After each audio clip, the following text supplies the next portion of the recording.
Welcome to study channel. मेरा नाम है मोहम्मद कैसर। बड़ी अपडेट निकल कर आई है और झारखंड में पहली बार 26,000 पदों पर शिक्षक भर्ती का विज्ञापन जारी हो गया है। मुख्यमंत्री हेमंत सोरेन के निर्देश के बाद जेएसएससी ने इसका विज्ञापन जारी कर दिया है। तो यहाँ पर दोस्तों देख सकते हैं कि बहुत बड़ी भर्ती है ये। बात करेंगे डिटेल में कौन कौन आवेदन कर सकता है, क्या एग्ज़ाम का पैटर्न है, क्या सिलेबस है, क्या सैलरी वगैरह है। सैलरी तो आप यहीं पर देख सकते हैं 25,500 और 29,200 रुपये का मिलेगा स्केल। यहाँ पर जो भर्ती है वो प्राइमरी की है, यानी 1 to 5 के लिए, और अपर प्राइमरी की है 6 to 8 के लिए। प्राइमरी में 25,500 से 81,100 रुपये तक का ये स्केल है, और 6 to 8 में 29,200 से 92,300। तो काफ़ी अच्छी खासी यहाँ पर सैलरी है दोस्तों। ये है ऑफिशियल नोटिफिकेशन झारखंड कर्मचारी चयन आयोग की तरफ से। और यहाँ पर दोस्तों जो फॉर्म भरने की फ़ीस है वो सिर्फ 100 रुपये है। काफ़ी कम फी रखी गई है और ऐसा होना भी चाहिए। इसी के साथ साथ जो रिज़र्व कैंडिडेट हैं झारखंड के, उनके लिए बताया गया है फॉर्म भरने की फ़ीस सिर्फ 50 रुपये है। और यहाँ पर जिलेवार रिक्तियाँ आई हुई हैं। इंटरमीडिएट प्रशिक्षित सहायक आचार्य यानी 1 to 5 शिक्षक भर्ती, इसे प्राथमिक शिक्षक भर्ती कह सकते हैं। 1 to 5 के लिए है ये। यहाँ पर देखिए जिलेवार पदों की संख्या है और यहाँ पर कैटेगरी वाइज जो रिजर्वेशन है उसके अकॉर्डिंग भी सीटों को रखा गया है। तो काफ़ी बड़ी लिस्ट है। एक एक ज़िला को हम लोग नहीं देखेंगे। टोटल आपको पता ही है कि 26,000 के लगभग में पद हैं। और एलिजिबिलिटी हम चेक करते हैं कि आखिर कौन फॉर्म भर सकता है। तो प्राथमिक विद्यालय की बात करें 1 to 5 में इंटरमीडिएट पास छात्र फॉर्म भर सकता है, यानी कि आप +2 पास हों या उच्चतर माध्यमिक या इसके समकक्ष। तो कहने का मतलब है इंटरमीडिएट आप पास होने चाहिए और 50% अंकों के साथ आपका इंटरमीडिएट होना चाहिए। इसके अलावा आपका यदि 2 वर्षीय डिप्लोमा है, यानी कि DLED आपने किया है, तो आप फॉर्म भर सकते हैं। और जिनका 45% अंक है इंटर में, वो भी फॉर्म भर सकते हैं 2 वर्षीय डिप्लोमा के साथ। दोनों ऑप्शन है। या फिर आप देखेंगे 4 वर्षीय प्रारंभिक शिक्षा में स्नातक BLED वाले छात्र एलिजिबल हैं। ग्रेजुएशन के बाद जिन्होंने DLED किया है वो भी एलिजिबल हैं। और BEd को लेकर बताया गया है कि 1 to 5 में BEd भी आवेदन कर सकता है, लेकिन न्यूनतम इनका 50% स्नातक में होना चाहिए। और 1 वर्षीय या 2 वर्षीय BEd है या BEd विशेष शिक्षा में है तो आप एलिजिबल हैं, कोई दिक्कत नहीं है।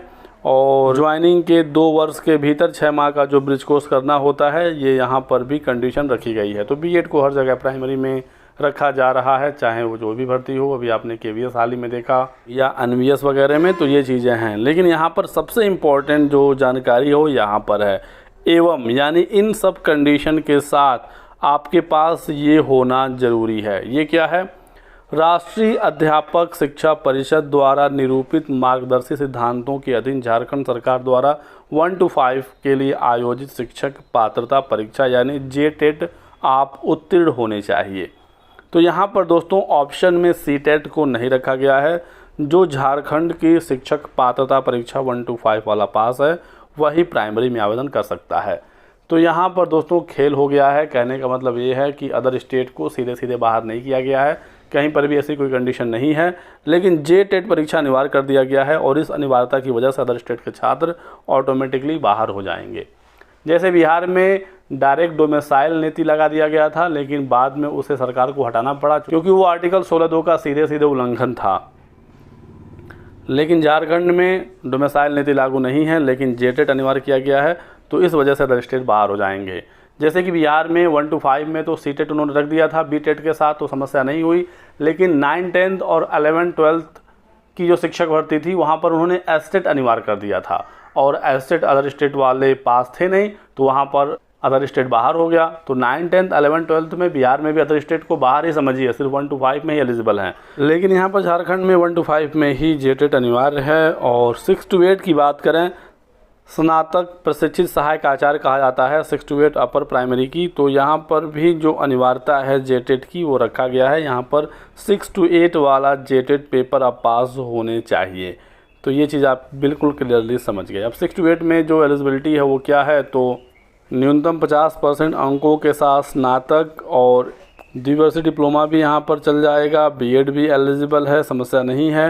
लेकिन कंडीशन ये है कि जिस विषय से आप आवेदन करेंगे उसी से ही आपका स्नातक होना चाहिए, ये चीज़ है। और आप यहाँ पर देख सकते हैं किस किस विषय की भर्ती है 6 to 8 में। तो 6 to 8 में सब्जेक्ट वाइज है और PRT में तो सब्जेक्ट वाइज होता नहीं है।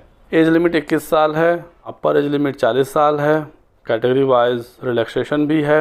बाकी आप चीज़ें पढ़ सकते हैं नोटिफिकेशन में, आपको ये नोटिफिकेशन हमारे टेलीग्राम चैनल पर मिल जाएगा। और फॉर्म ऑनलाइन भरे जाएंगे, ऑनलाइन ही भरा जाता है इस समय सभी फॉर्म, आपको पता ही होगा। रजिस्ट्रेशन देख लीजिए, 8 अगस्त से फॉर्म भरे जाएंगे जो चलेगा 7 सितंबर तक। करेक्शन भी इसमें होगा, तो आपको ऑप्शन मिल जाएगा करेक्शन का, इसको लेकर टेंशन नहीं है। बात करते हैं एग्ज़ाम पैटर्न का, तो CBT यानी ऑनलाइन मोड में आपकी परीक्षा होगी। परीक्षा एक चरण की होगी, लेकिन इसका नाम दिया गया है मुख्य परीक्षा। सभी प्रश्न वास्तुनिष्ठ होंगे, बहुविकल्पी होंगे, नेगेटिव मार्किंग नहीं होगी, ये चीज़ अच्छी है। चलिए देखते हैं हम लोग अब एग्ज़ाम का पैटर्न। तो 1 to 5 का एग्ज़ाम पैटर्न ये रहा। यहाँ पर टोटल 3 पेपर हैं। पहला पेपर देखिए 100 नंबर का है और ये सभी टॉपिक हैं। पत्र 2 ये भी 100 नंबर का है, 2-2 घंटों का है। और ये तीसरा वाला पेपर है जहाँ पर सामान्य ज्ञान, समसामयिकी, सामान्य विज्ञान, गणित विज्ञान, तो ये हो गया। और बढ़ते हैं आगे, तो 6 to 8 वाले का ये रहा एग्ज़ाम पैटर्न, आपके सामने है। बाकी आपके कोई डाउट हो, सवाल हो तो आप हमसे पूछ सकते हैं कमेंट सेक्शन में। वीडियो पसंद आया तो लाइक कर दीजिएगा, चैनल को सब्सक्राइब करके बेल आइकन दबा लीजिए ताकि आपको इसी प्रकार की सभी जानकारियाँ मिलती रहें। Thanks for watching.